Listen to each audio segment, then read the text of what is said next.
Eu sou Carmen Regina Ribeiro, tenho 63 anos, venho de uma família muito simples, me criei na zona rural aqui de Curitiba mesmo, e sempre estudei em escola pública. Aliás, tive que vir morar com a minha avó, que morava ali na proximidade do Batel, para poder estudar, porque em Campo Comprido, o tempo que ele era um distrito ainda de Curitiba, e não um bairro como é hoje, não tinha escola pública, e daí eu tive que vir morar com ela. Então morei aqui para a cidade, como a gente dizia, até os 10 anos, e depois eu continuei no sítio, estudando aqui mais no bairro do Batel. Aí acabei fazendo matrícula na escola normal, e era uma época 65, 66, uma época de muita ebulição social, né?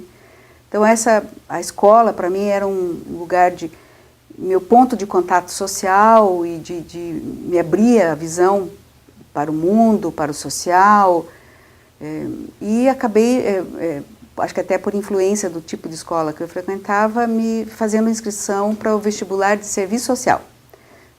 Naquela época só a Universidade Católica tinha esse curso. Eu funcionava numa escola ali na Bento Viana, onde era também a escola de surdos e mudos, uma escola, apesar de universitária, uma escola de freira. E foi muito interessante porque eu entrei em 68, com 17 anos, não tinha nem completado 18 ainda, com o movimento estudantil estourando, numa escola em que a essência dela era discutir o social, né? Os problemas sociais, a origem dos problemas sociais. Tinham professores excelentes na escola, e a gente tinha uma dinâmica de trabalho, de estudo muito empolgante, dentro de uma estrutura muito truncada, porque era uma escola não só católica, como ali funcionava um pensionato de freiras. Então eu me lembro que a primeira greve que eu participei na vida foi para usar calça comprida na faculdade. Então foi assim minha iniciação no movimento universitário da época. E foi uma época de muita busca, né, de respostas. E então eu tinha uma vinculação com a Igreja Católica bastante forte, tinha vários professores padres, alguns bastante progressistas, inclusive. E quando eclodiu o movimento de 68, eu estava exatamente nesse processo, iniciando a minha militância, né? Aí participei das passeatas, daí foi o choque de realidade, né, na época, de ver colegas meus sendo presos, apanhando, correndo da polícia. Aí depois a interpretação da imprensa sobre o que acontecia. Então foi um período de muita ebulição. Aí nisso veio o AI-5 e foi assim aquele corte geral, né, em qualquer possibilidade de participação. Boa parte dos meus amigos conhecidos foram presos na época, e eu passei os que não foram presos fugiram, foram para a clandestinidade, fazer militância clandestina, e o grupo que ficou aqui, que eram pessoas ainda muito sem ter desenvolvido nenhuma liderança, né, mas foi o que sobrou aqui de militância estudantil, né? Na minha faculdade, um dos colegas nossos foi preso na famosa prisão da Chácara do Alemão, quando era uma tentativa de reorganização do Congresso da UNE, e entraram em processo, já em seguida houve o AI-5, e eles pegaram então o período duro, e a nossa militância passou a ser defender aqueles meninos que estavam presos, nossos colegas. Então fazer festa para conseguir dinheiro para pagar advogado, visitá-los na cadeia, organizar condições mínimas para eles, socorrer os que tinham que fugir, socorrer os que tinham sido torturados. Isso terminou o ano de 68 nesse clima, né? Na faculdade, por outro lado, entrou o período de férias no serviço social, todos os professores mais liberais foram demitidos, e entrou um pessoal, voltou o pessoal mais antigo, com uma visão de serviço social extremamente retrógrada para a época, e a gente passou a viver um processo de reação àquela repressão violenta, muito acima do que a gente tinha provocado, na verdade, né? Ao mesmo tempo, os movimentos mais foquistas, mais clandestinos, começaram a pipocar, né? E puxar uma repressão maior ainda, né? Então, aquela parcela pequena que tinha sobrado aqui em Curitiba, tentou ainda, em 69, a gente tentou articular alguma coisa em relação ao movimento estudantil, a UP, mas nós não tínhamos muita chance de fazer nada. O policiamento era muito alto mesmo, muito ostensivo. A gente, dentro da faculdade, era uma faculdade super pequenininha nossa, com pouquíssimos alunos, as 4 séries, eu acho que não passava de 80 alunos, e a gente convivia com olheiros dentro da escola, né? Então, foi se estreitando muito a nossa possibilidade de participação, a nossa infelicidade e angústia foi crescendo muito. E assim foi meu período mais intenso de vida, né? Porque a gente começou a atuar meio na defensiva, né? Logo em seguida eu acabei, o grupo que tinha sobrado aqui, de uma parcela desse movimento, ainda que era um grupo mais de uma linha que a gente chamava de linha de massas, né? Acabou se vinculando à Ação Popular Marxista-Leninista e acabamos entrando e formando aqui uma célula desse grupamento. E algumas ações, na época, a gente ainda conseguiu fazer no sentido de militância, mas era panfletar a cidade contra a vinda do Rockefeller, por exemplo. Mas o mais era uma reação de sobrevivência e de ajuda para as pessoas, né, que estavam indo para o movimento clandestino, quer dizer, era para a linha, para a atuação clandestina. Na minha organização era basicamente ainda dentro da linha de massa, nada foquista, né, mas eram os colegas que eram mais avançados do que a gente, que iam para a fábrica ou para o campo executar sua militância lá, né, na proposta de se vincular ao movimento avançado, que a gente considerava que era a parcela mais avançada revolucionária, que era o operariado e o campesinato. Então, dentro dessa proposta, quem ficava na cidade tinha muito a função de exercer um papel de garantir infraestrutura para isso. Quer dizer, era garantir dinheiro, era garantir aparelhos, que a gente chamava na época, né, hospedagem, transporte das pessoas, ou que tinham que fugir, ou que estavam indo para a clandestinidade, fazer uma rede de pessoas que simpatizavam com o movimento. E isso foi acontecendo durante 69 todo. Quando chegou em 70, eu acabei me incompatibilizando de tal forma com o curso, com a faculdade, que eu não conseguia mais ficar dentro da escola. Na época, eu estudava com bolsa de estudos do MEC, para esses cursos que não tinha paralelo na rede pública, né, o MEC dava bolsa de estudo. E chegou em 70, o MEC cortou as bolsas de estudos, e eu fiquei sem possibilidade de concluir o curso. E também acho que não tinha mais condição, né, a proposta do serviço social na época era, a definição das nossas mestras era de que o assistente social tinha que ser um algodão entre os cristais, e eu estava querendo mais era botar fogo no mundo, né? Então era incompatível com...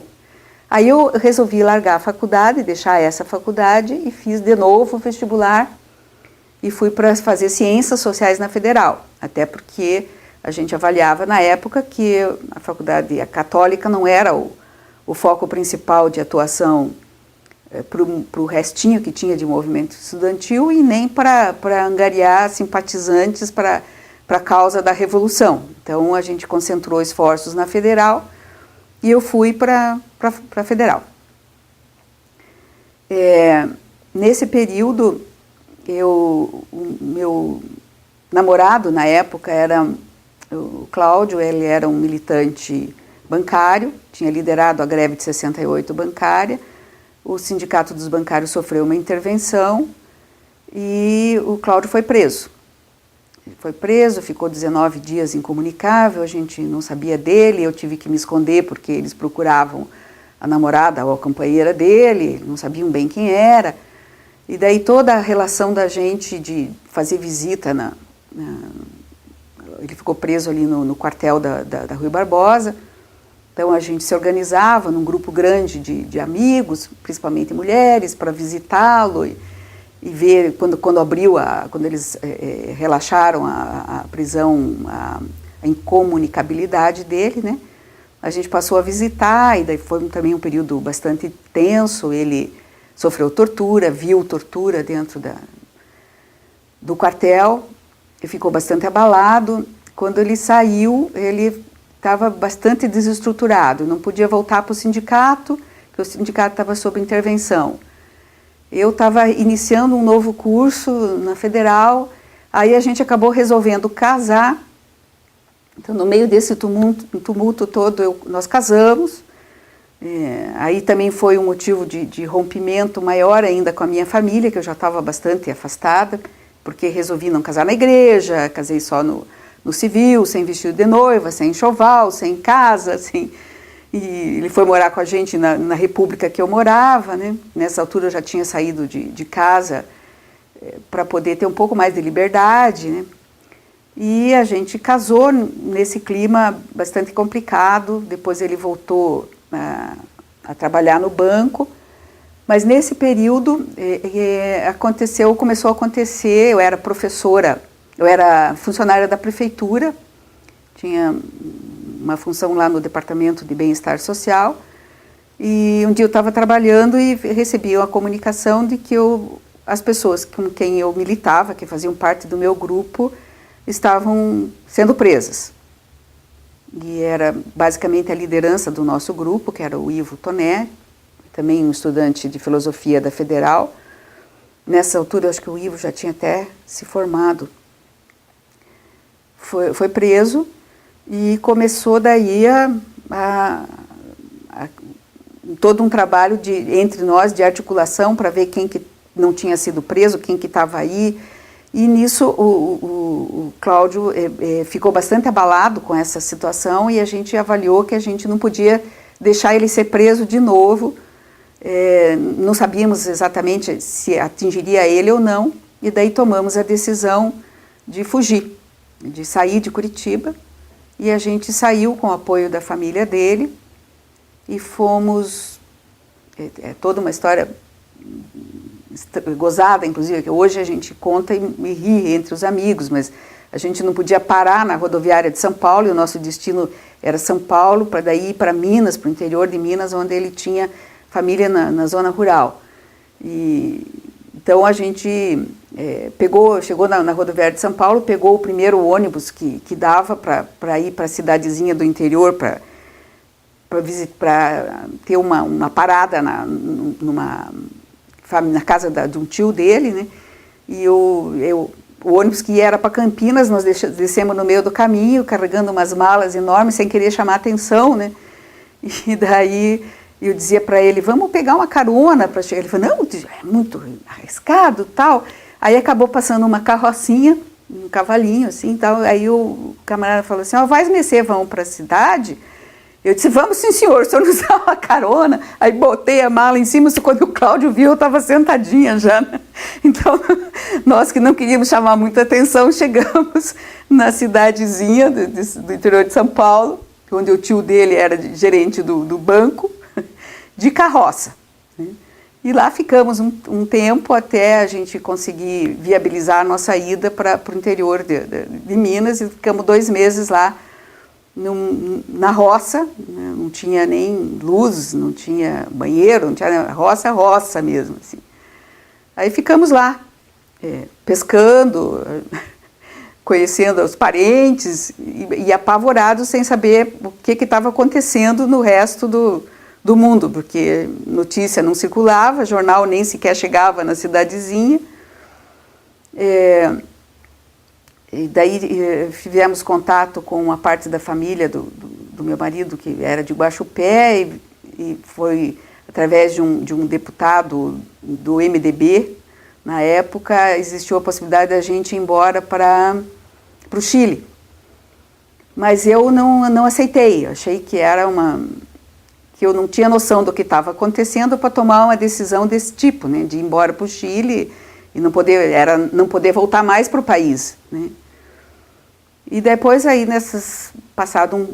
ao todo deu 2 meses e meio, daí a minha sogra foi nos encontrar e daí dizer que todo mundo que tinha sido preso, eu sabia, quando eu fui embora daqui, que o Ivo provavelmente estaria morto, porque tinha tentado suicídio, né, para tentar não segurar, não abrir informações sobre quem era o grupo dele, o nome das pessoas, enfim.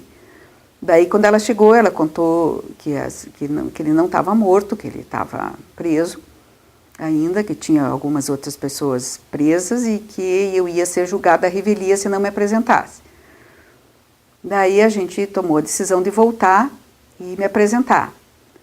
O Cláudio ainda não estava bem, ficou bastante abatido com isso, a gente resolveu preservá-lo, deixou ele um pouquinho fora desse circuito de decisões e tal, e eu acabei então vindo primeiro para o norte do Paraná, onde morava minha sogra, e de lá ela veio e me entregou na auditoria militar, que funcionava ali também, na Praça Rui Barbosa, para a minha primeira audiência. Daí que eu encontrei todo mundo e pude saber um pouco do que estava acontecendo, né. Aí foi um período bastante difícil, porque daí nessa altura do campeonato eu tinha perdido o emprego, porque tinha tido abandono de emprego, né. O Cláudio depois voltou para o banco, começou a trabalhar no banco, a gente começou a reconstruir a vida da gente. Já não tinha mais casa, já não tinha, estava tudo empilhado na casa da minha família e tal. E aí eu tinha feito um concurso para professora primária e fui chamada no concurso. E como era uma época de começo de ano e vestibular, e daí todo mundo tinha que apresentar o famoso atestado de antecedentes políticos, eu também, para poder começar a trabalhar como professora, né, completar a minha nomeação, eu também tinha que apresentar esse atestado, e eu sabia que eu não ia conseguir. Então eu consegui entrar na prefeitura de Curitiba de novo com o protocolo da solicitação do atestado de antecedentes, porque para a universidade também tinha que apresentar esse atestado, então era muita gente, eles não conseguiram entregar de todo mundo, e eu fiquei 1 ano enrolando a prefeitura para apresentar o atestado. O dia que eu tive coragem de ir no DOPS para pegar o atestado, eles me seguraram numa sala, e a sorte que eu tinha ido com o meu advogado, porque senão era assim, quer dizer, você não tinha, eu dizia para ele, então me dá o atestado que eu tenho antecedentes, não precisa ser que eu não tenho antecedentes. Quais são os antecedentes que eu tenho, né? Porque eu estava respondendo o processo e, portanto, não tinha nenhuma definição de culpa feita, né? Porque daí eu vou brigar com a prefeitura de Curitiba, mas não, nunca consegui esse famoso atestado.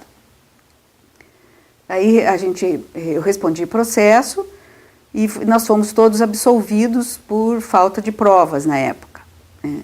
Esse processo ocorreu também paralelo com outro processo que envolvia o Edésio, a Zélia, outros militantes, né? Também vinculados à mesma organização. Mas nós tivemos muita sorte na época, porque o juiz auditor aqui era uma pessoa, ele era o juiz auditor militar, mas tinha uma visão, pelo menos legal, das coisas, né?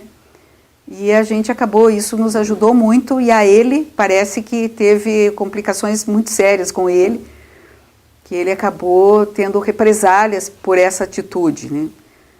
Por exemplo, ele me dispensou, eu ia ser presa por estar à revelia, né?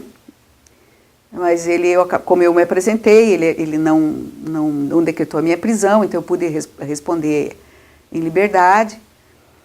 E houve, na verdade, sim, na época do nosso processo, pelo que a gente pôde perceber, houve uma disputa muito de poder entre o DOPS e o Exército, né?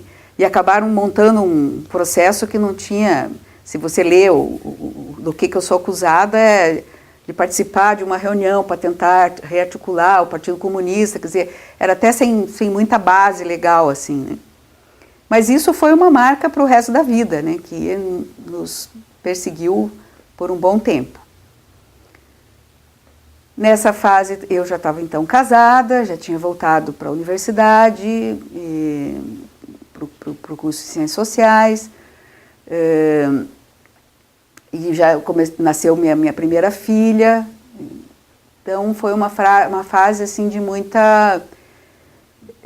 muito isolamento social também, porque daí a gente não podia se relacionar entre os amigos que tinham os mesmos problemas, porque a gente estava sob vigilância, e os amigos que não tinham os mesmos problemas queriam distância da gente para não ter os mesmos problemas, né? Então foi uma fase muito difícil da vida, com o nascimento de filho, a gente ainda muito novo, com uma situação econômica muito instável, né? Mas também foi uma fase das mais ricas da minha vida, né?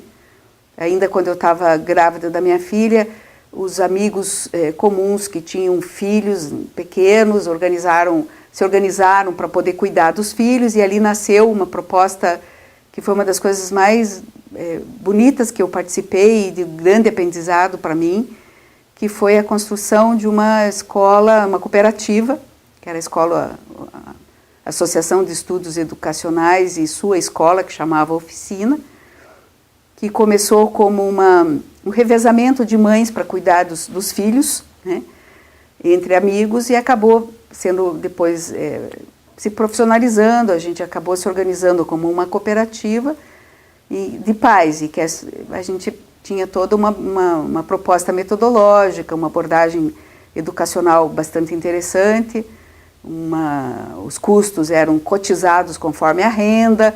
Então tinha uma série de posturas que a gente começou pela primeira vez na vida a trocar o não, eu não quero isso, por sim, eu quero isso, né? Afirmar uma proposta. E isso também nos rendeu depois, passado alguns anos, alguns dissabores também com a repressão. A escola foi fechada, os seus membros, eu era presidente da escola na época, da associação que mantinha a escola, né? Não fui presa, mas os outros, a gente até hoje não sabe que critérios que a Polícia Federal usou, mas acabou prendendo 11 pessoas na época, vinculadas a esta escola e uma outra escola que tinha sido dissidente dessa, a OCA. E também foi uma fase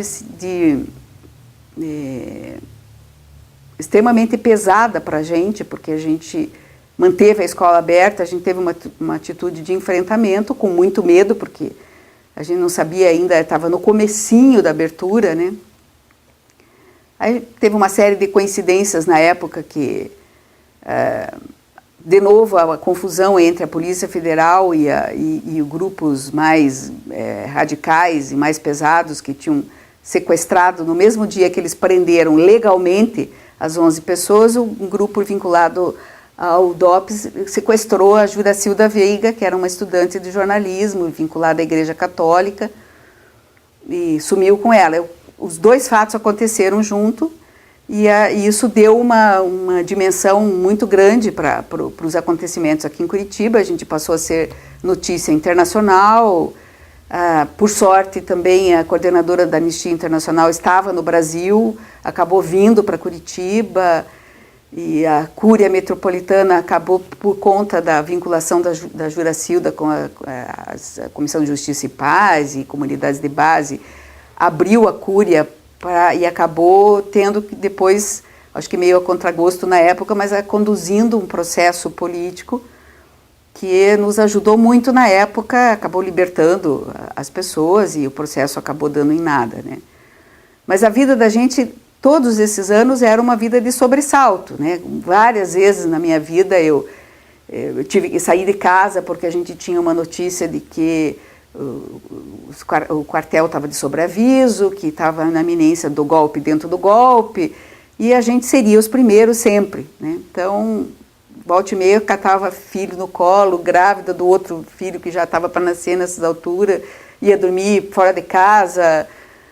Enfim, a gente vivia sempre com muito preocupada com as coisas, né? Com muito medo e sem ter, de fato, se você for ver, bom, o que vocês faziam de tão sério? Nada, a gente só queria viver, a gente queria manifestar a opinião da gente, a gente queria denunciar coisa que estava errada, mas na época tudo isso era muito grave, né? Na época também o famoso comando de caça aos comunistas mandava correspondência para a gente, se abria a correspondência, tinha lá uma caveira, próximo será você. Então a gente vivia muito sobressaltado com tudo isso, né? E você está falando, a escola é fechada em 74, né? Não, a escola ela abriu em 73 e levou 15 anos funcionando.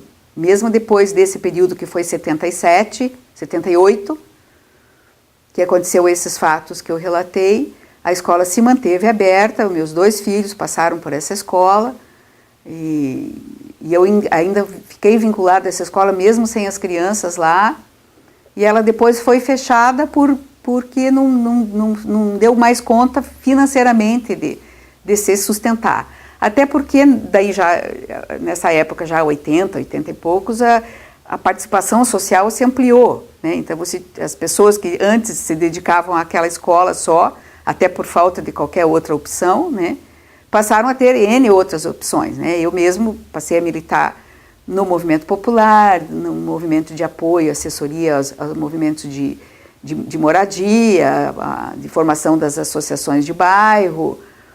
Ainda concomitante com esse período de 78, 79, a gente já estava envolvida, 80, por aí, com esse trabalho, né, de resistência à ação da prefeitura nas favelas, que foi um trabalho bastante intenso também, da formação de associações. O escritório do Cláudio, do Idésio, do Geraldo Vaz era um ponto de aglutinação. A partir do escritório a gente organizava muito esse trabalho de assessoria. Houve um movimento também na época de todo esse grupo de pessoas, que daí tinham arquitetos, advogados, sociólogos, assistentes sociais, enfim, militantes de igreja, de várias origens, né, que tinham egressos desses movimentos todos que tinham sofrido todo esse processo de repressão. A gente se organizava e acabou, uma das propostas foi entrar no antigo MDB como um guarda-chuva, para a gente poder articular melhor o trabalho. E a gente fez todo um trabalho de filiação, participei desse trabalho de filiação ao MDB, e daí as nossas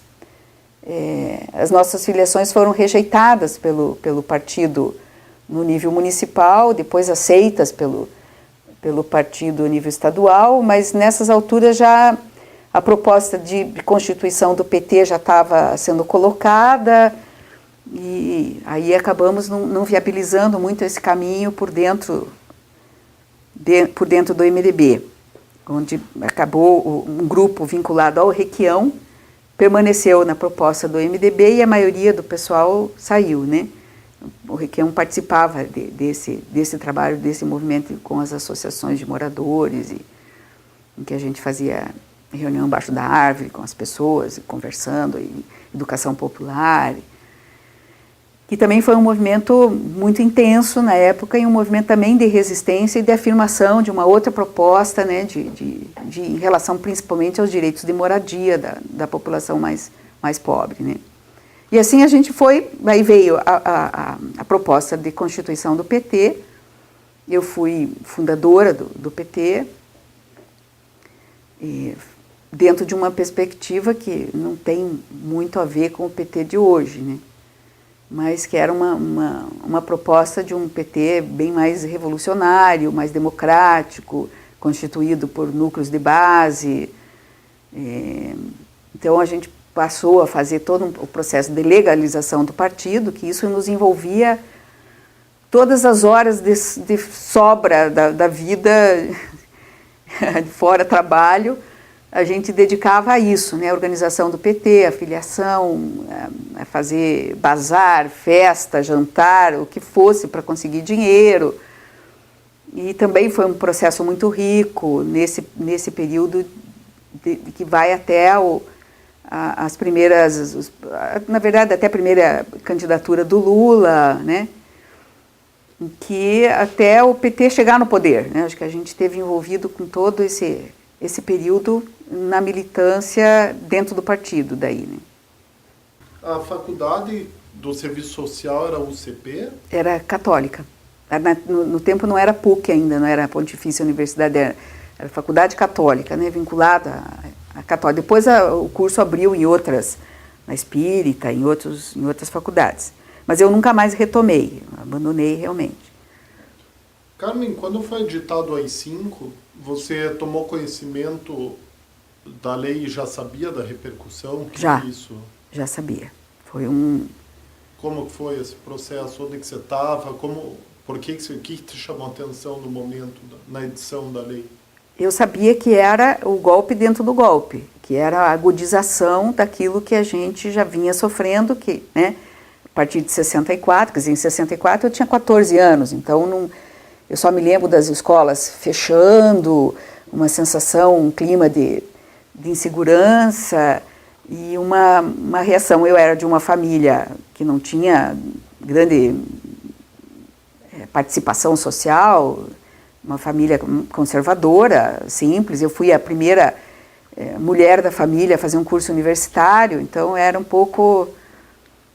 depois me tornei um pouco meio fora do contexto familiar, mas na época eu só me lembro assim, da felicidade que afinal os militares tomaram o poder e que nos livraram do perigo do comunismo, né?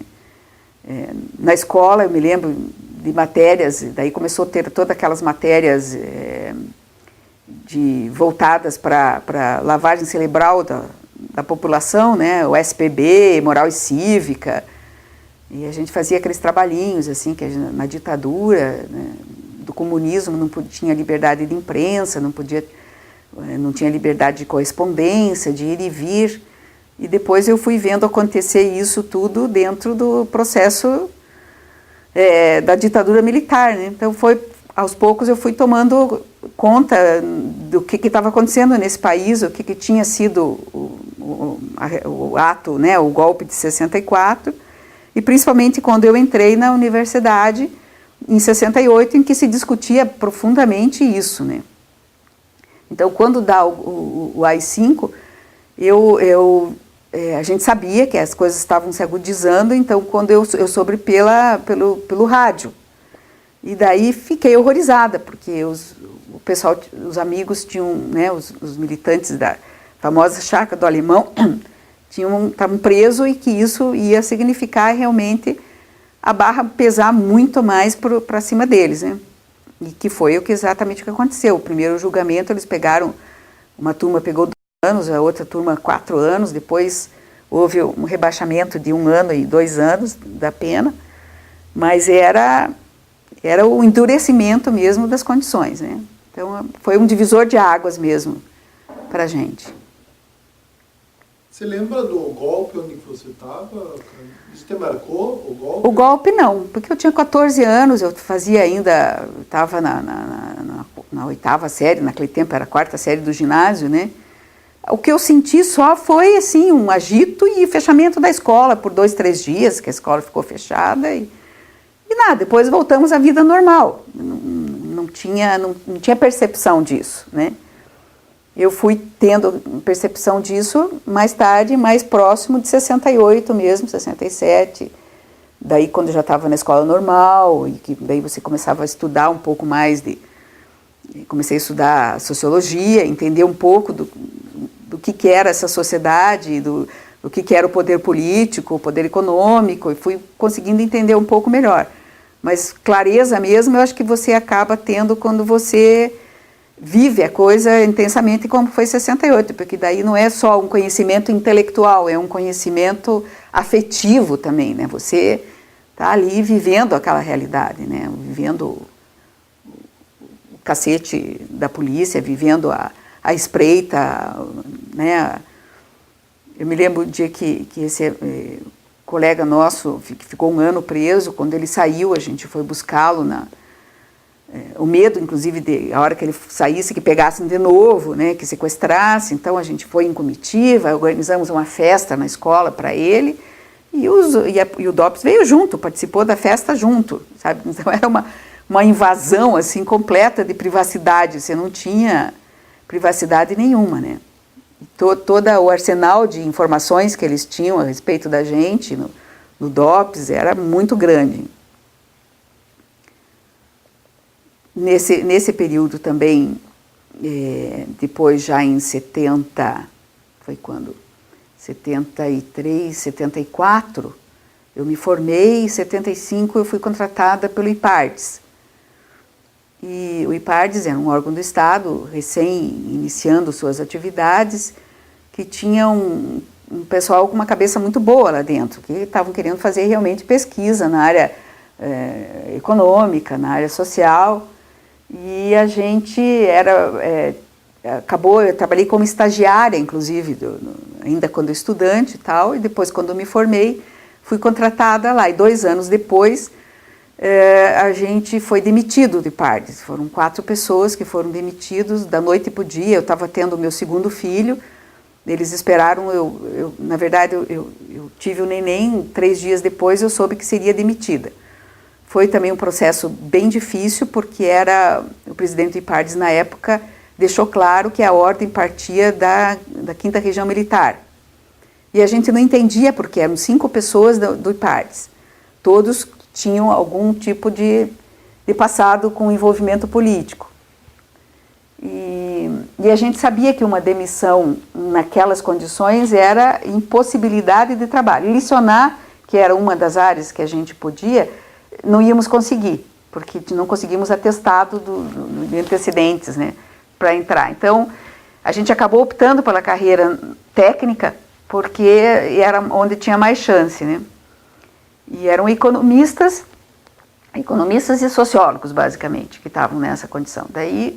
E nós fizemos inúmeras propostas, tentamos até os jornalistas na época, amigos, nos deram visibilidade para essa demissão. No congresso da SBPC em São Paulo também foi denunciado isso, tal, mas não deu outra. A gente não sabia por quê e sabíamos que era por ordem da 5ª Região Militar. E fomos demitidos. Aí a gente, na verdade, eu na época, o meu salário sustentava a casa, porque o Cláudio tinha ido, quando nossa filha nasceu, em 73, ele foi começar a advogar em Pato Branco.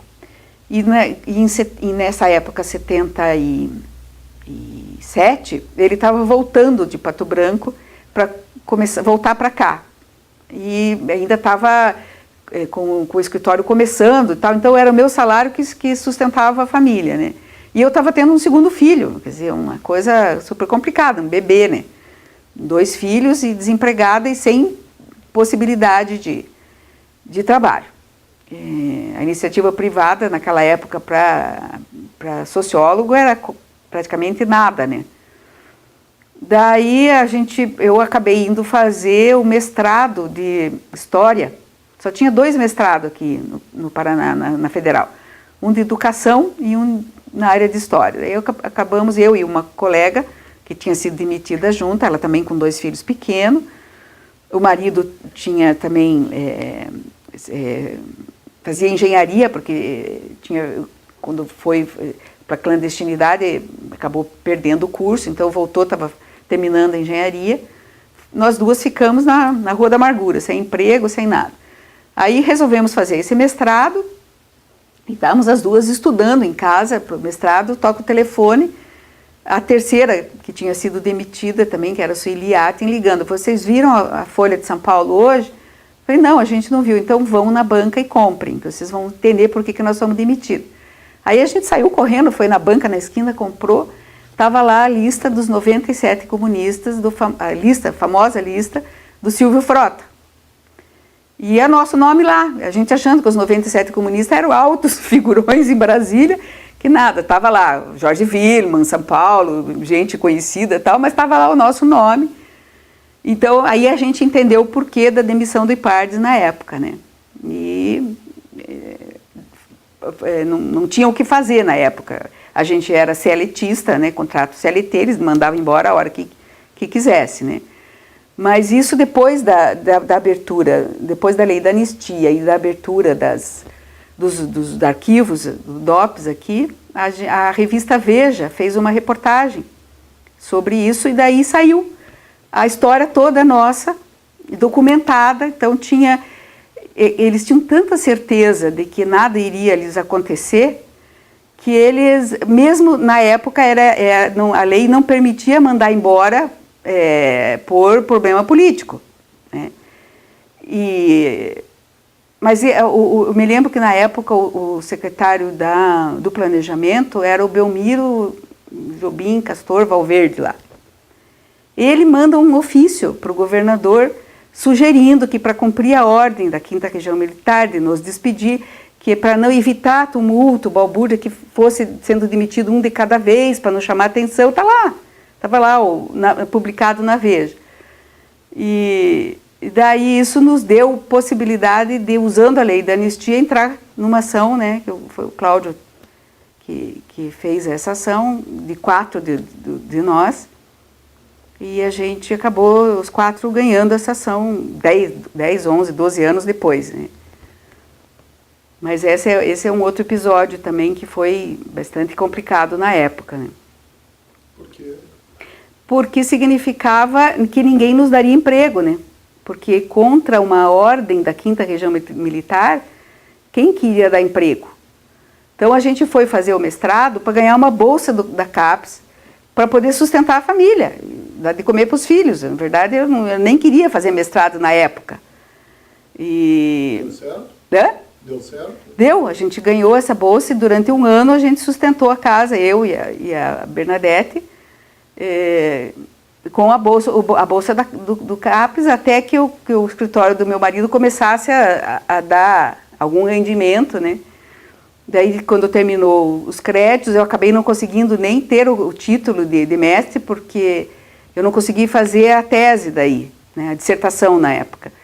Porque daí, em seguida, eu consegui um contrato no IPUC, que também não exigia concurso, também era CLT, e também com um resultado de um ato de muita coragem do presidente do IPUC, na época, de contratar uma pessoa com esses antecedentes todos, né? Mas eu fiquei, desde que a gente saiu do Ipardes até conseguir, deu 1 ano e pouco sem emprego. E assim, todos nós que tínhamos esse tipo de problema, vivíamos esse tipo de coisa. O Roberto Lang, que depois se transformou num ambientalista famoso também, ele foi trabalhar em Guaraxaba plantando palmito para poder sobreviver. Então, cada um de nós tinha que dar um jeito de tentar sobreviver, né? Porque realmente emprego era, principalmente no setor público, era praticamente impossível na época. Então, sempre era muito difícil enfrentar a vida da gente se tornava complexa mesmo, para dar conta da sobrevivência, né? Quem não tinha família de posses, que tinha que lutar por si, era difícil mesmo. Então você participou, Carmen, da PML? Sim. Como foi o teu processo de aproximação e filiação? Você lembra? Lembro. A gente tinha, nessa época de 68 e 69, a gente era disputado por inúmeros grupos, POC, POLOP, enfim, vários desses agrupamentos, alguns de caráter mais trotskista, outros de caráter mais leninista, o PCdoB, enfim, a gente era os que sobraram aqui, né, que não estavam presos e já não tinham uma filiação, uma organização, já estava vinculado a alguma organização. acabava sendo muito disputado. E a gente acabou, na época, o grupo era um grupo de umas 7, 8 pessoas, a gente acabou fazendo uma coisa bem legal na época. A gente convidou, me lembro, na época era o Idésio Passos, que representava a linha de massas, né, a AP, e o Reinaldo Atten, que representava a organização mais trotskista. Organizei uma reunião na minha casa, sentamos os dois, um na frente do outro, e para entender o que eram as propostas, né, o que tinha de diferença, porque era difícil para a gente entender, né, o que diferenciava uma proposta. Na verdade, era uma proposta de estratégia e tática de revolução, como que a gente iria chegar ao socialismo. Ambas as organizações, ou todas as organizações da época mais revolucionárias, propunham o socialismo. Elas diferenciavam na estratégia de como conseguir, na linha política, né? E claro que tinha autores por baixo disso, né, que sustentavam isso. Então a gente estudava muito, lia muito, daí não tinha muito aonde, né, por exemplo, não tinha como comprar livro nessa época. Então a gente conseguia um livro importado de Portugal, do Chile, né? A gente entrava material desta forma para a gente poder. O que a gente fazia na época? A gente lia e debatia muito, a gente vivia isso profundamente. Como a gente boa parte desse grupo era um grupo que tinha uma tradição mais próxima da Igreja Católica, né?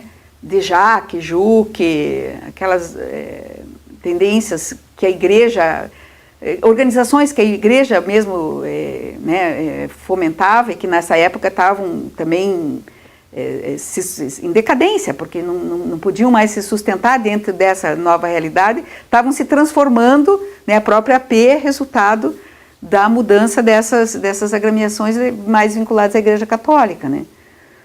Então, a linha de massas era que batia mais com o que a gente pensava, né?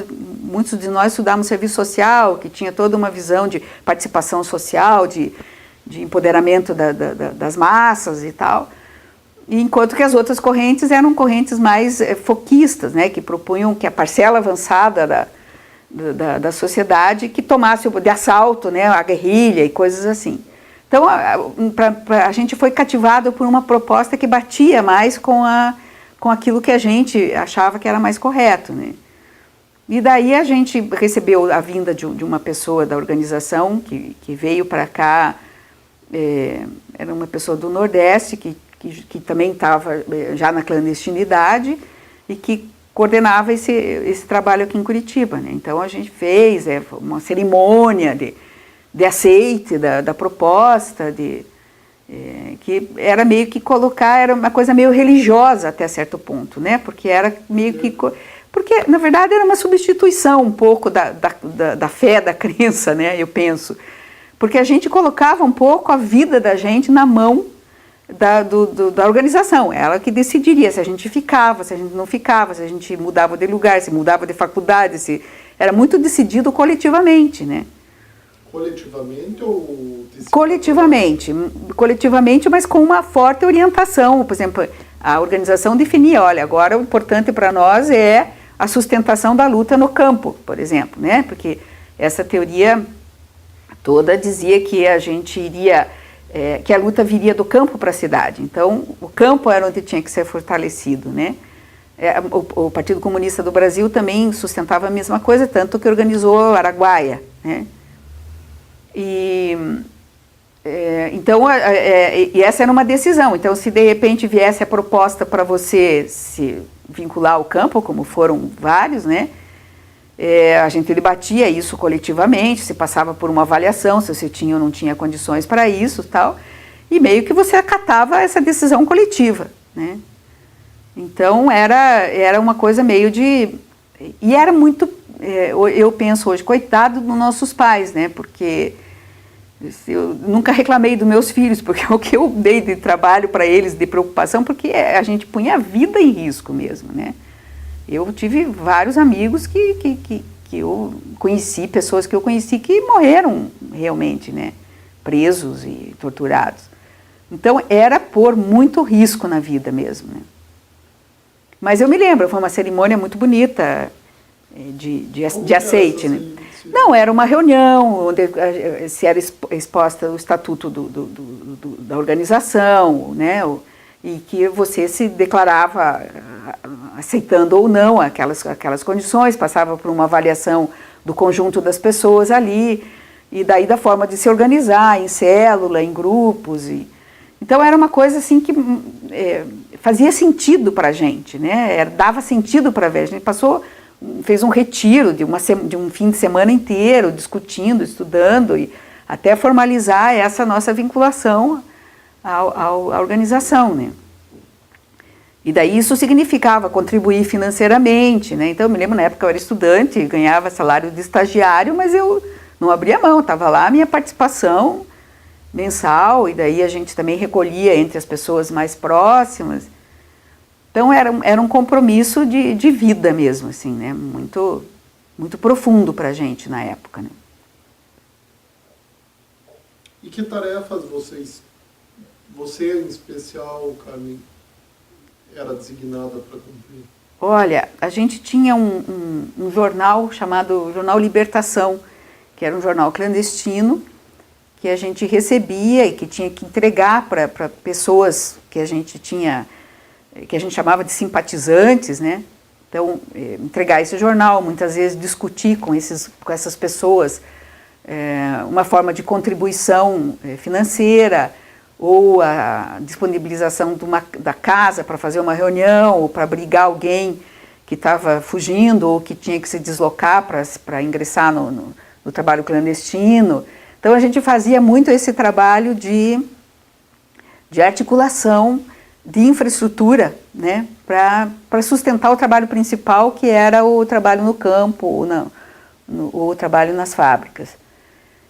A gente também fazia participação no nível legal, no Grêmio, constituir Grêmio, diretório acadêmico, tentativa de reestruturar o DCE,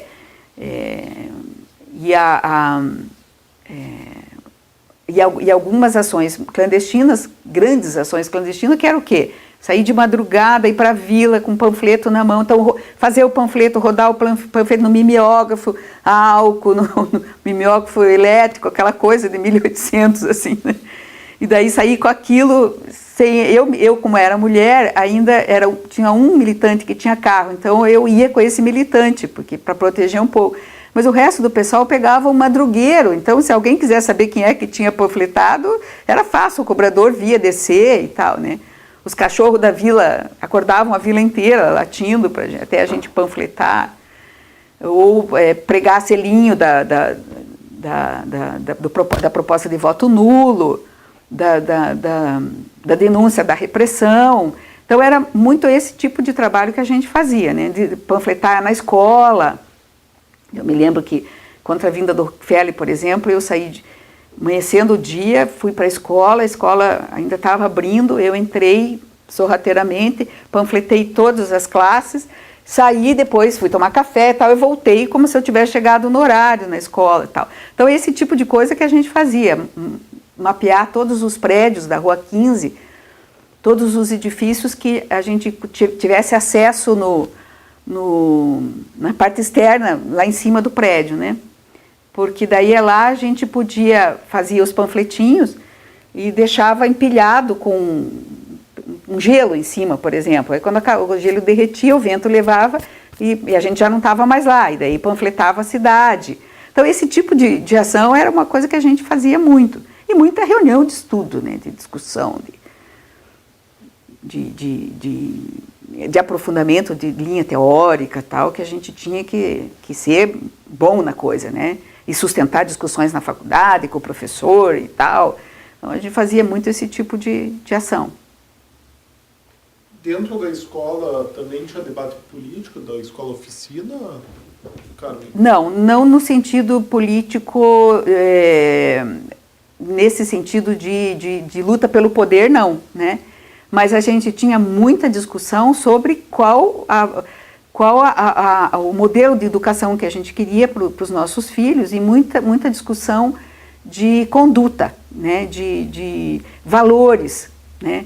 Então a gente discutia desde assim, que datas era importante comemorar, como trabalhar a questão do Dia das Mães, ensinar ou não ensinar, como é que trabalhava com a questão da religião, como trabalhar com a questão da disciplina, da liberdade, né, da cooperação, do trabalho cooperativo, do trabalho conjunto, do respeito ao outro, da sexualidade, do desenvolvimento do pensamento. Então a gente buscava muito autores, né, então a gente se baseava muito em Piaget para entender o desenvolvimento cognitivo, né. Depois nós descobrimos, por acaso, o Freinet, que tinha uma proposta toda voltada para a educação a partir da organização do trabalho, né, que a gente usou muito, que foi muito importante. E daí a gente escrevia muito, a gente tinha um jornal que circulava entre os pais, e onde essas coisas todas eram debatidas e colocadas, fazia a formação dos professores era feita pelo... A gente entendia que a educação era uma responsabilidade nossa, e não dos professores. Nossa enquanto pai, o tom da educação, os princípios de educação era dado por nós, pais. Então a gente que formava os professores, a gente entrevistava, selecionava e depois acompanhava. Então o trabalho era dividido em comissões, então tinha uma comissão pedagógica, por exemplo. Então quem é que compunha a comissão pedagógica? Os professores e os pais que tinham maior contribuição nessa área, né? Então me lembro na época que o Valmor Marcelino participava da escola, o Valmor participava da comissão pedagógica, a Zélia Passos, que era pedagoga da comissão pedagógica, né? E daí tinha lá a comissão de infraestrutura, a comissão de finanças, né? A comissão de montagem de brinquedo, a gente montar tudo a gente fazia na escola, né? Construía os brinquedos nós mesmos pintávamos a escola, nós mesmos construíamos. Então, até porque não tínhamos muito dinheiro, né? Então, era uma vida muito coletiva, em função daí de um projeto pedagógico, né? Claro que era um projeto pedagógico voltado para filhos que tivessem visão crítica, né? Um projeto de transformação social. E isso nós tivemos que explicar muito para a polícia o que era esse raio desse projeto de transformação social.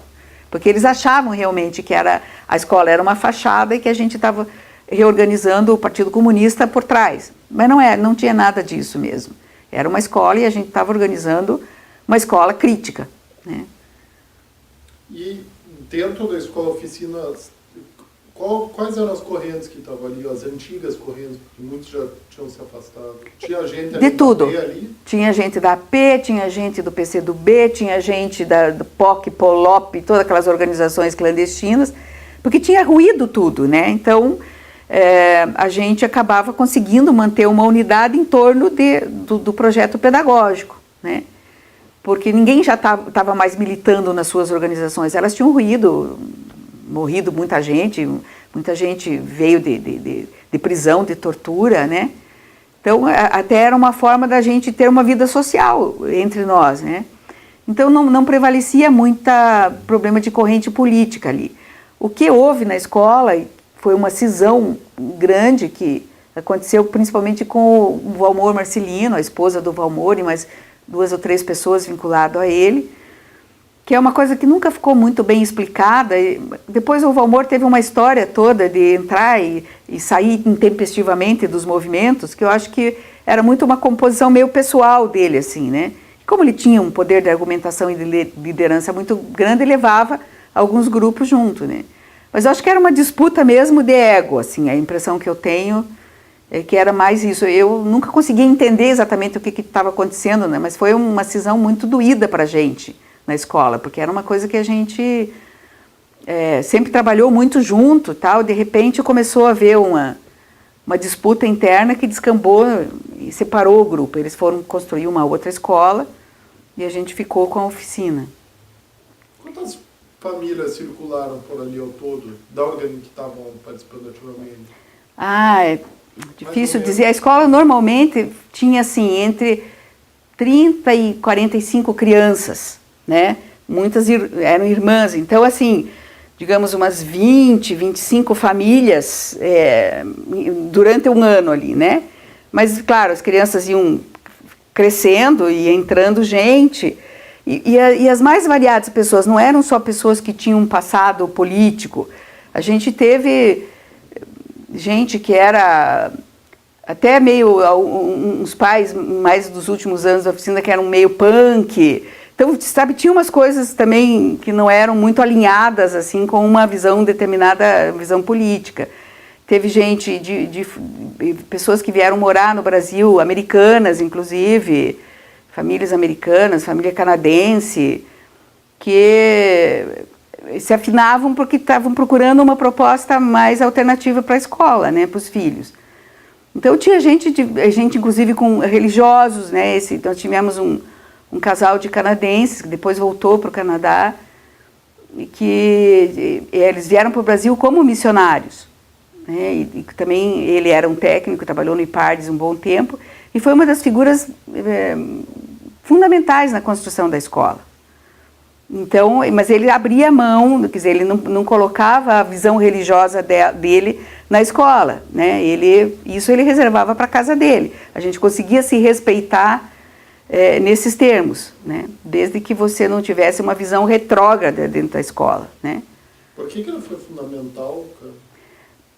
Pela disposição, justamente por esse lado de ter sido um missionário.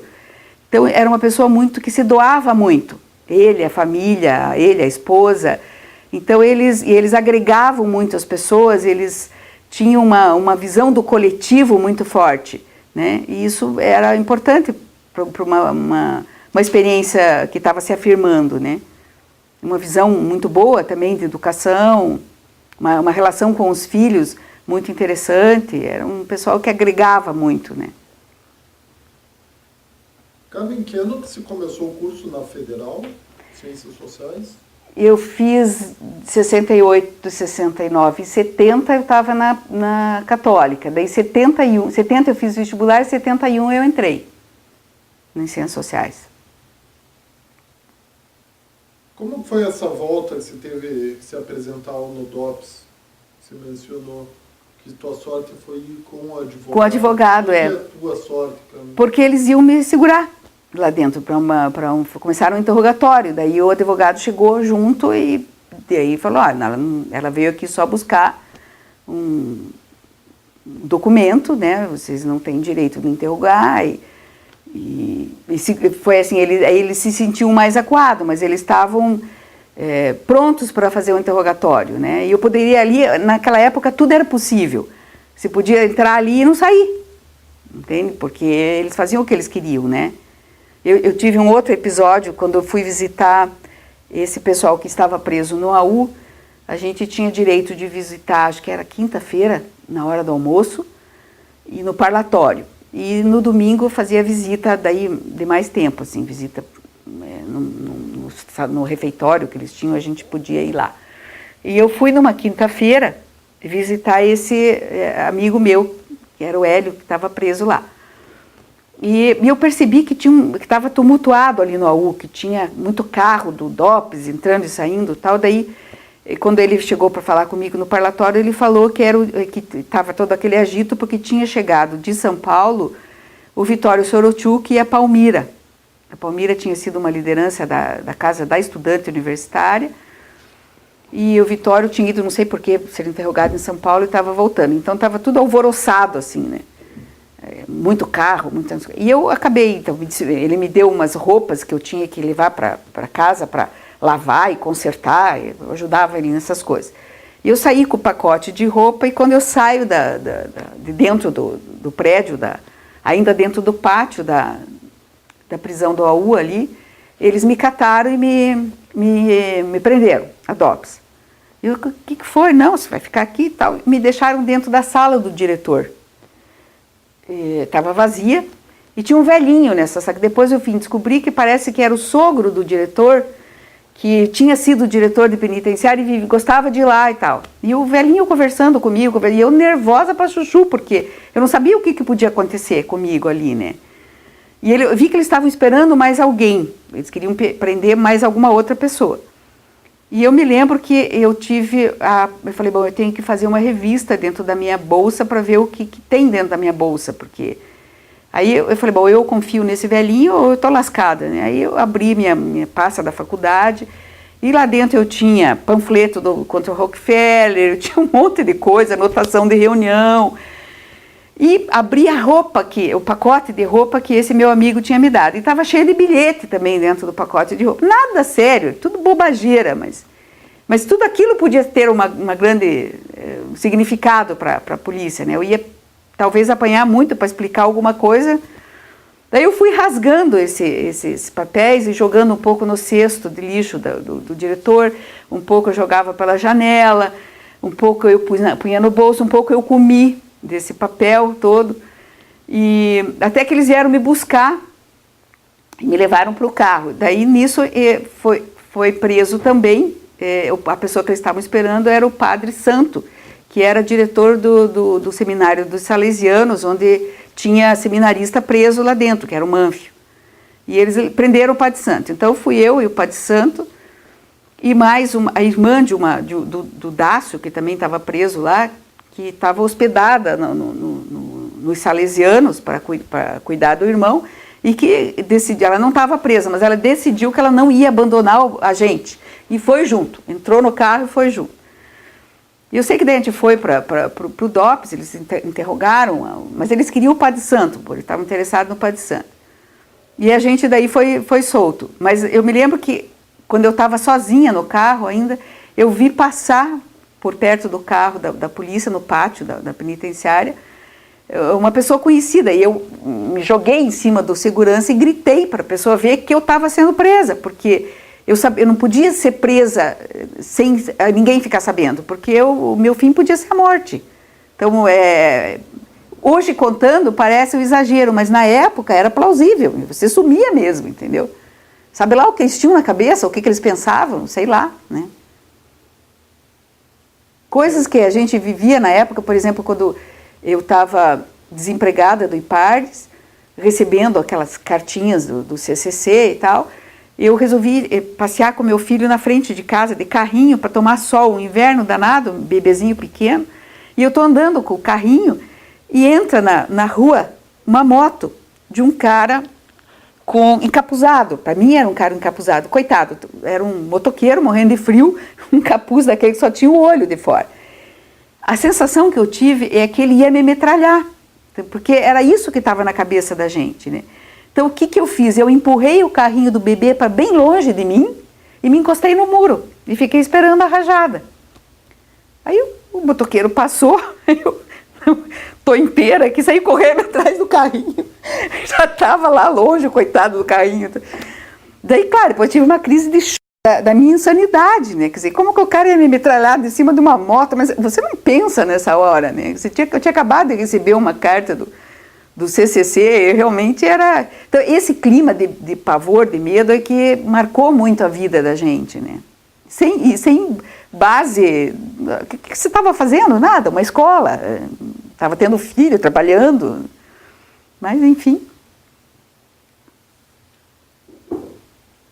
Que ano foi essa circunstância do padre e tua? Foi 69. Era uma época difícil. Bem difícil. Você tem alguma notícia do que aconteceu com esse padre? Não, ele foi muito esperto, porque ele, na hora que eles nos liberaram e ficaram com ele entregou a chave do quarto e disse, se vocês precisarem de alguma coisa, e daí, claro, a gente pegou a chave do quarto, foi para o seminário, entramos no quarto dele e queimamos toda a correspondência que ele tinha internacional, porque a gente não sabia se podia ter alguma coisa ali, então fizemos uma fogueira lá nos Saletinos, e daí depois, algumas horas depois, ou dia, não me lembro mais quanto tempo, ele foi liberado também, mas eles fizeram um interrogatório grande com ele e tal, porque ele era o diretor do seminário e tinha um seminarista que estava preso, né?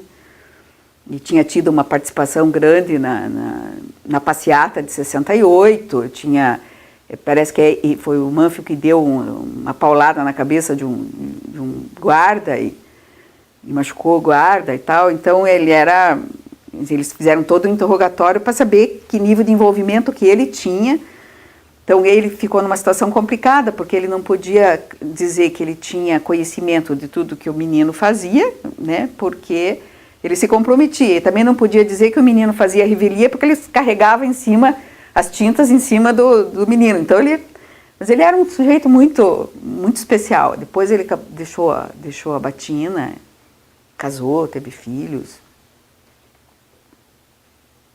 Foi esse seminário que foi destruído aqui em Curitiba? Não, ele não sei o que ele é hoje, mas ele fica ali no Hugo Lang, hoje a auditoria militar, o prédio fica bem em frente. Eu acho que continua como seminário, não sei se eles... mas eles perdeu bastante a importância, né? Que ano mais ou menos você parou de militar? Que ano que acabou a AP aqui, cara? Olha, a AP, de fato, com a nossa participação, acabou nessas prisões, porque foi todo mundo preso. 70, 71? 70 e... deixa eu pensar aqui. 70, 71. Nessa fase aí. Depois nenhuma tentativa de reconstituição, né?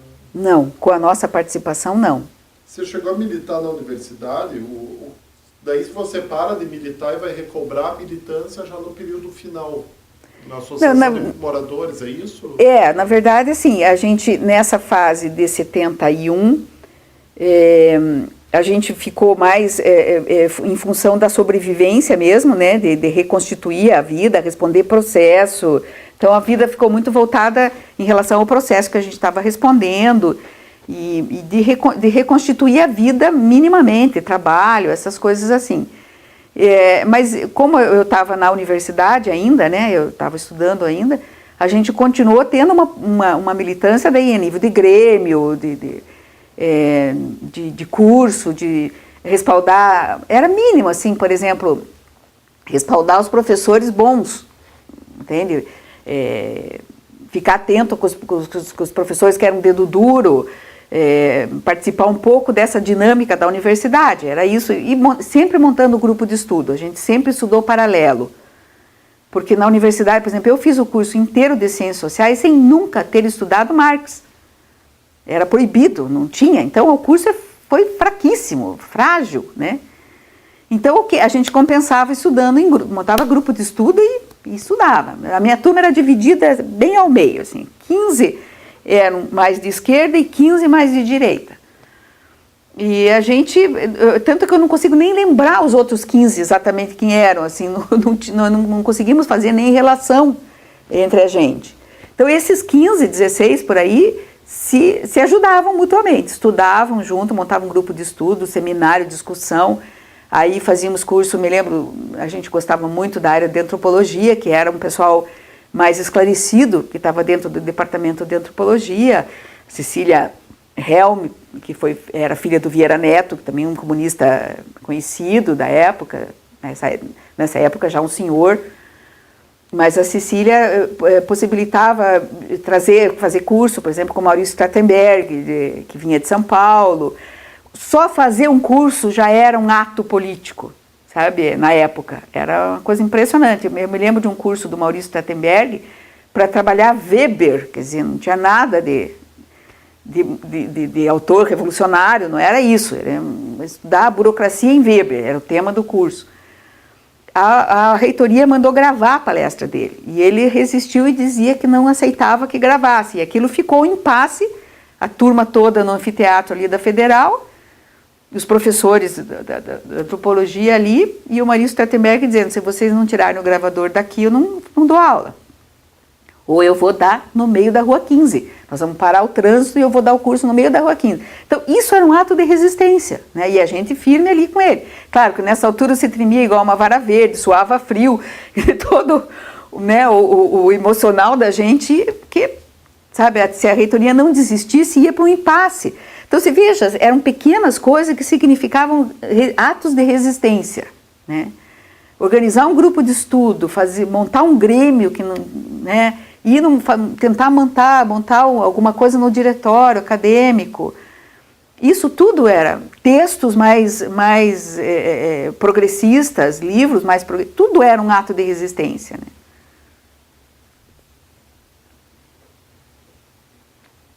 Carmen, será que essa preocupação, somente tua como uma mãe, acabou passando para os teus filhos? Ou você tentava amenizar isso de alguma forma? As crianças viveram muito esse período, né? Por exemplo, quando houve a prisão do pessoal da escolinha, a minha filha estava dormindo na casa de uma das meninas que foi presa. Quer dizer, a polícia chegou, a gente preservava assim, não deixaram acordar as crianças, né? A Bernadette, por exemplo, foi presa quando às 6 horas da manhã a mãe dela saiu para ir na missa do Bom Jesus e eles aproveitaram o portão aberto e entraram e ela estava sozinha em casa com os 2 filhos. O filho dela já tinha 7 anos nessa época, ele ficou um menino traumatizado por muito tempo. Foi para ele era um sofrimento ver a mãe ser levada, né? Então, os mais velhos viveram mais essa situação, mas a gente procurava amenizar, não deixar esse clima pesado para as crianças, assim. Mas o tempo todo, as crianças, nossos filhos, sempre eram confrontados com um contraponto cultural, né, em relação a programa de televisão, ou em relação à leitura, quer dizer, a gente era rato de livraria para criança, na época se produzia muito pouco, né? Então a gente ia muito, chegava um livro novo de história infantil, todo mundo circulava, contava, os saltimbancos, uma historinha melhor, um disquinho melhor, então a gente vivia muito isso, e as crianças tinham muito essa vida coletiva, né? Tem um documentário na Federal, que até a Comissão da Verdade usou, que umas alunas da Federal fizeram um documentário sobre os egressos dessas crianças, né, adultos na época já, né? E tem uma gravação interessante de como é que eles viam essa época, como que eles são hoje, né? Mas não necessariamente são pessoas que militam, nem todos, alguns sim, outros não. A gente também nunca forçou a barra, né? Mas são pessoas que têm uma noção do que era a época, tem uma noção política das coisas, não são militantes, mas não são atrasados politicamente, né? Carmen, já encaminhando para o final, o período te marcou de alguma forma? Isso te marcou a vida? Sem dúvida. Um ressentimento, alguma coisa? Não, eu acho que não. Eu acho que eu vivi intensamente. Foi uma escolha minha, né? Então, não tenho ressentimentos nesse sentido. Eu tenho uma emoção ainda que às vezes a gente esconde um pouco, né? Mas se eu vejo um filme que trata da época, se eu leio alguma coisa da época, ainda mexe muito, né? Uma vez também nós fomos dar um testemunho numa reunião que o Cefúria, que é uma ONG da igreja, promoveu e tal, e eu comecei a falar e chegou um ponto que eu não consegui mais falar, comecei a chorar, me emocionei e tal, porque realmente foi muito marcante, né? Condicionou a vida. Eu sou fruto disso. Se eu não tivesse vivido essa época, eu seria outra pessoa, né? Então não dá para dissociar o que a gente viveu, porque ela não foi uma coisa... eu até hoje sou fruto dessa época, né? Eu continuo tendo um posicionamento, eu continuo...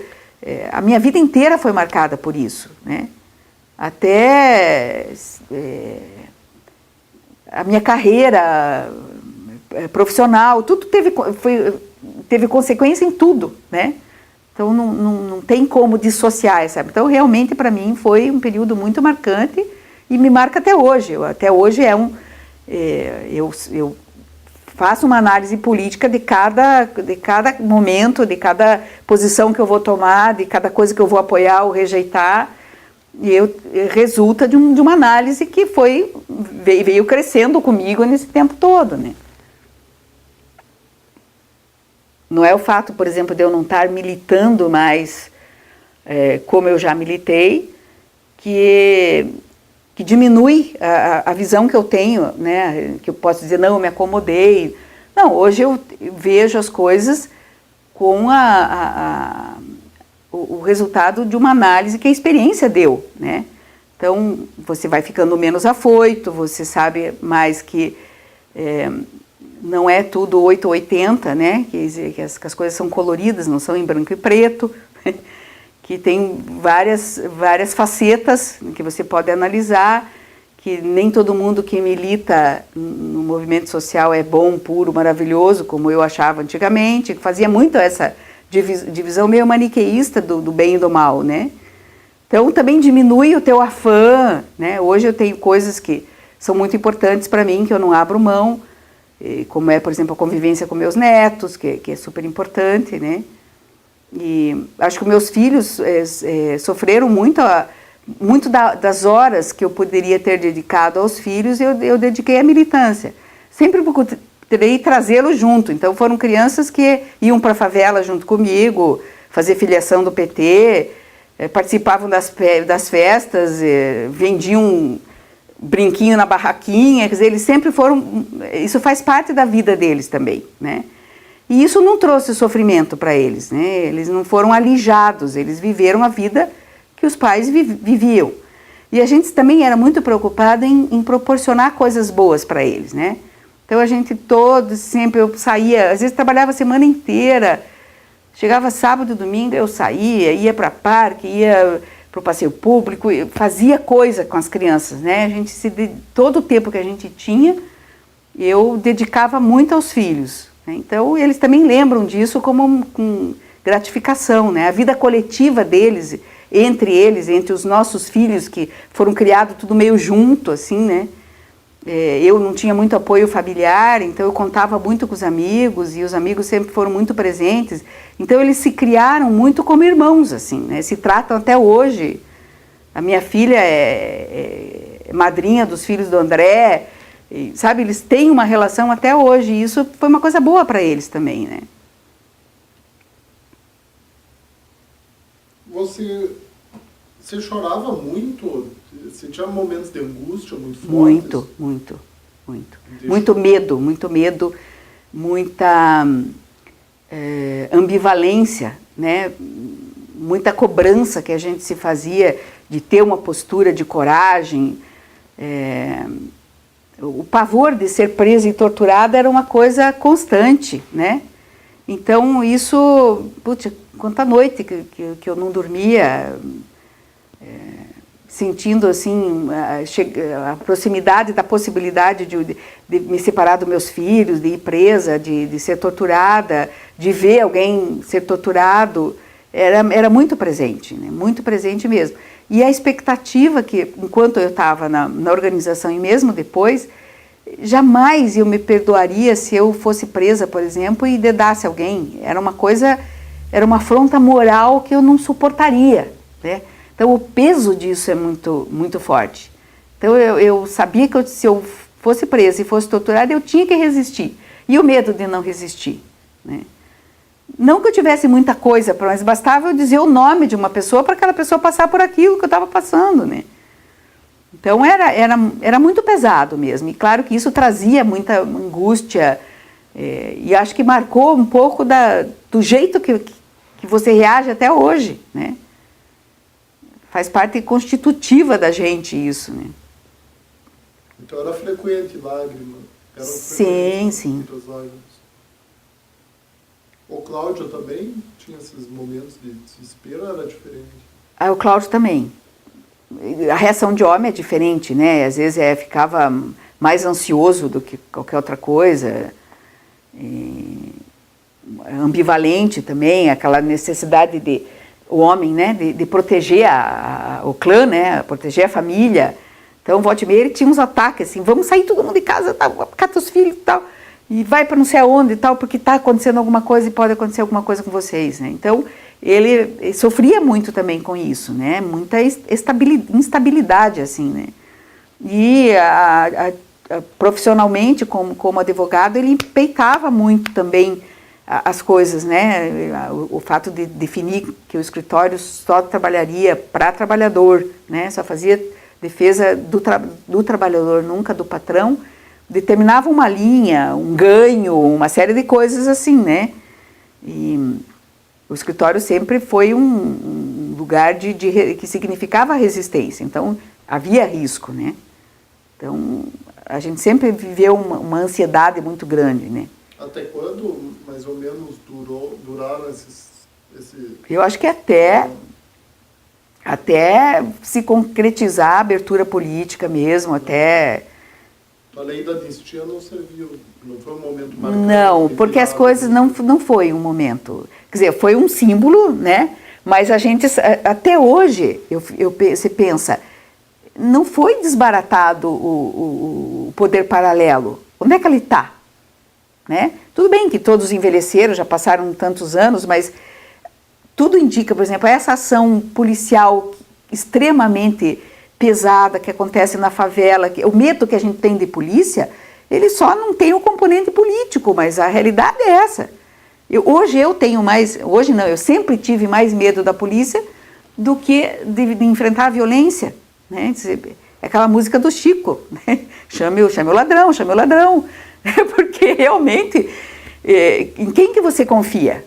Né? Então, isso tudo tirou o componente político, mas a estrutura de repressão, ela não foi, ela está intacta. Né? Sei lá o que os caras têm de registro da gente, como é que eles se organizam, não foi mexido nisso. Né? Então, essa lei da anistia era uma lei cruel, porque ela não trouxe consequências, permitiu que as pessoas voltassem, né? Algumas pessoas conseguiram, como eu, consegui um ressarcimento financeiro, consegui ser readmitida no Estado, pedi demissão no dia seguinte, mas foi um reconhecimento público. Claro, trouxe coisas, mas ela não limpou a sociedade, né? É muito diferente do que aconteceu na Argentina, que ainda está acontecendo, que para você conseguir montar uma comissão da verdade, mambembe, quanto tempo e quanta reação negativa, né? Quer dizer, eles estão aí. E a escola que os criou é a mesma que está criando os atuais. Acho que hoje, não estou dizendo que nós temos chance de ter um golpe político de novo, um golpe militar, não vejo por aí. Mas o aparato repressivo está aí. Para ser usado contra pobre, preto, né? Ou inimigo político, se for o caso. Em último caso. Uhum. Carmen, já a penúltima pergunta. Você tinha muito pesadelo? Sim. Você lembra de algum em especial? Muito pesadelo de fuga, de estar correndo e chegar num beco sem saída, com um muro na frente, e aquela sensação de que está se aproximando, algo se aproximando, que vai te pegar. Isso era um sonho muito recorrente, né? Que é resultado realmente de uma... Às vezes eram coisas assim até bem literais de pesadelo, né? Era um momento que você estava vivendo mesmo, né? Na verdade, você poderia afirmar então que no momento de sonho, teus medos se concretizavam. Sim. Mas eu acho que é isso mesmo, né? É a perseguição, é a sensação de insegurança, ela se transforma à noite ela sai de alguma forma. Você conseguia dormir depois? Às vezes já tive que tomar muito medicamento para dormir, medicamento tranquilizante, coisa, eu já fiz muitas vezes uso disso tal para ter No período? No período. Terapia, essas coisas todas eu recorri. Ah, você chegou a fazer? Uhum. Quanto tempo você fez? Em momentos diferentes da vida, assim, né? Mas fiz alguns anos de terapia. Daí não só por conta dessa realidade, mas daí por conta das coisas pessoais, da forma de relacionamento, né? Essa história da culpa que eu estava falando, quer dizer, quem foi criada dentro da culpa cristã, né? É uma coisa que acompanha a gente foi formado para ter culpa, né? Então, isso é uma coisa muito pesada. Daí, juntando, como eu disse para você, a política acabou substituindo um pouco a religião nesse sentido, né? Então, o medo de trair, a culpa por não conseguir ser tão firme quanto os meus heróis na minha cabeça exigiam, né? Tudo isso vai te conformando, né? Vai te moldando. Quais ações da prefeitura vocês que a prefeitura executava na periferia contra esses moradores de periferia? Era uma selvageria o que a prefeitura fazia, né? Eles tinham contratado antigos policiais aposentados que eram fiscais. Então, a concepção na época, antes de 79, antes da entrada do Jaime como prefeito, era de que, assim, se você deixar bem deterioradas as condições de moradia nas favelas, as pessoas vão sair, não aguentam. Então, por exemplo, o morador que substituísse uma tábua no barraco era punido com a demolição do barraco junto com um cachorro, enfiava o que sobrasse do barraco dentro de um caminhão da prefeitura e jogava eles lá na periferia, mais periférico do que a favela. A Vila Pompeia foi formada desse jeito, jogava no barranco, assim, aquela população, com cachorro, era violento mesmo. Era uma visão de que se não podia melhorar as condições na favela, porque isso consolidaria aquele assentamento que eles não queriam que ficasse ali. Então, o primeiro movimento foi de reação a esse tipo de política, né? Então, que a gente organizou, isso correu feito rastilho de pólvora na periferia, né? A gente não vencia, a gente ia para uma reunião na favela, que tinha sido atacada, daí esse morador contava para outra favela, que nos chamava, e a gente foi se organizando como um movimento de assessoria, onde os jornalistas eram muito importantes, porque fotografavam, tentavam furar coisas e sair em jornal e tal. E a consolidação da organização dos moradores que permitia uma resistência, né? Comunicação entre eles. Então, era toda uma estratégia de sobrevivência daquela população ali, né? E depois, na sequência, quando isso foi diminuindo essa reação mais truculenta da prefeitura, a gente foi ajudando também, assim, os moradores queriam melhorar de vida, queriam melhorar o lugar, as condições. Então, foi muito interessante acompanhar todo o processo de discussão daí com a participação dos arquitetos, engenheiros e tal. Eles ensinaram os moradores a piquetear o terreno, medir, usar aqueles instrumentos, né, de medição e de curva de nível e tal. E tem várias favelas de Curitiba que se urbanizaram pela ação, não da prefeitura, dos próprios moradores. Santa Helena foi um que eu acompanhei, e daí assim foi muito interessante para entender o que para a população significava urbanizar uma área.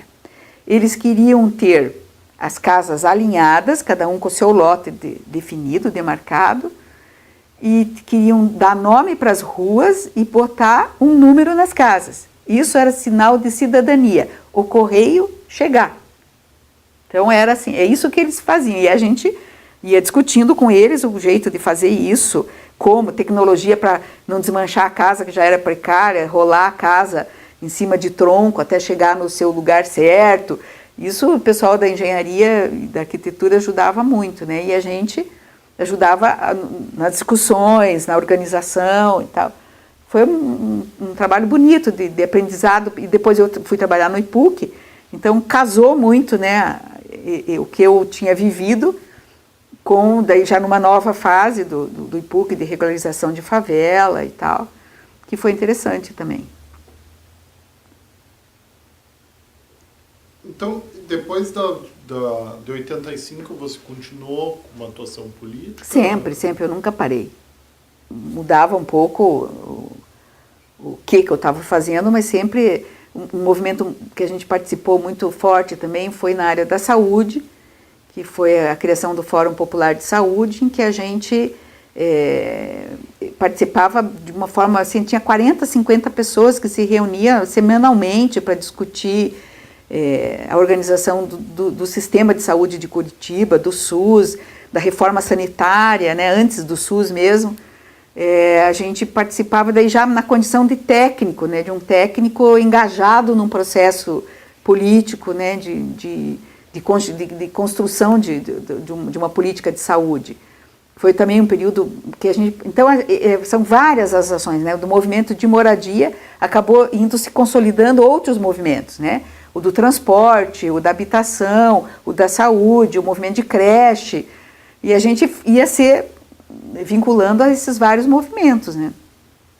Mais como profissional até, mas um profissional engajado, né? Isso militante. Levou a filiação no PT também? Isso faz parte da construção do PT, né? E deu certo essa política? Conseguiu haver uma filiação da população de periferia ao PT? Sim, a gente tinha uma entrada grande na periferia por causa de todo esse trabalho que a gente fazia, de associação, de movimento de saúde. A gente procurava não misturar as coisas, porque a gente explicava muito o que era um partido, né? Que no movimento de associação de moradores, todos têm que poder participar, independente de que partido o sujeito se filiava ou não se filiava, né? Então a gente fazia muito essa questão ética de separação muito do que é um movimento democrático popular e o que é a organização de um partido, né? Partido é parte, não é toda a sociedade que está ali dentro, né? E não pode determinar quem vai participar ou não do movimento democrático popular, né? Então essas discussões todas a gente sempre fez no sentido de construir alguma coisa que fosse democrática mesmo, com respeito às escolhas individuais, né, e tudo mais. Deixa uma palavra final, uma frase final, Carmen, que seja significativa para você, que se queira compartilhar com o telespectador.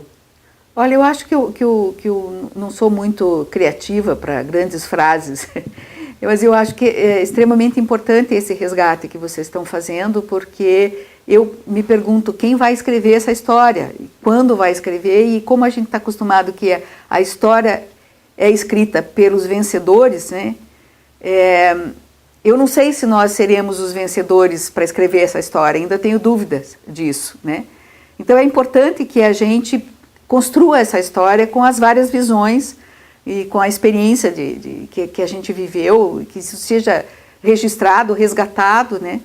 Para que esse pedaço um dia seja mais esclarecido do que tem sido agora. Acho que está mais do que na hora, né? Os historiadores sempre dizem que tem que ter um certo distanciamento, que senão é sociologia, né? Para ser história, mas já deu um bom distanciamento, já está na hora de começar a registrar isso mesmo. Obrigada.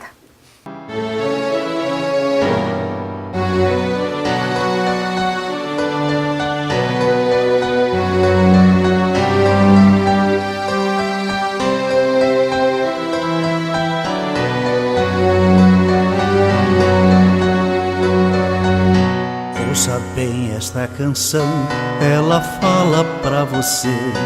Ela fala de um tempo que ninguém pode esquecer, de um tempo em que alguns homens impuseram a tirania, muitos outros responderam com a sua rebeldia.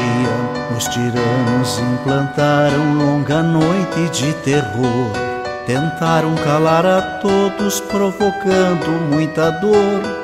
Censuraram a cultura e toda a cidadania, calaram toda a voz, promovendo a vilania.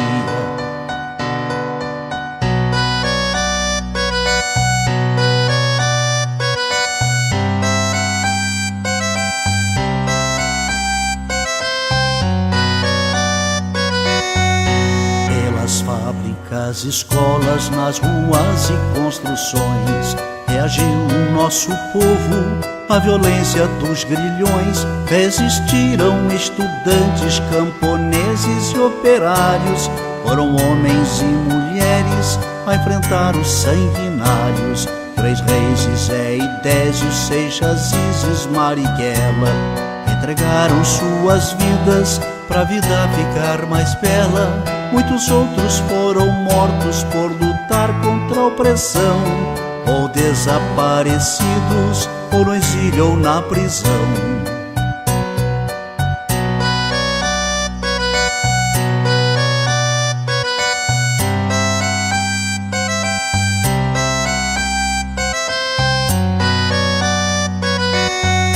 Com a luta desses homens derrotou-se o opressor. Muito sangue derramado, muita lágrima e suor. Quem tem medo de retorno não se sinta equivocado. equivocado. O terror que foi um dia poderá voltar dobrado, a mesma vigilância de quem ama a liberdade poderá impedir que volte o império da maldade. Mas a luta continua por justiça e pelo pão, pela reforma agrária, por saúde e educação.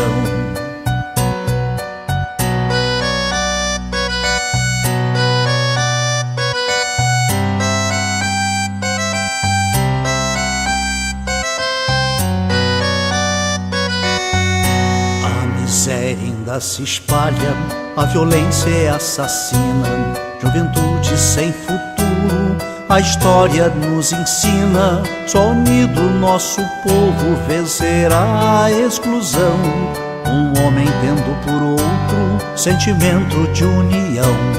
O recado já está dado pro vizinho e seu irmão.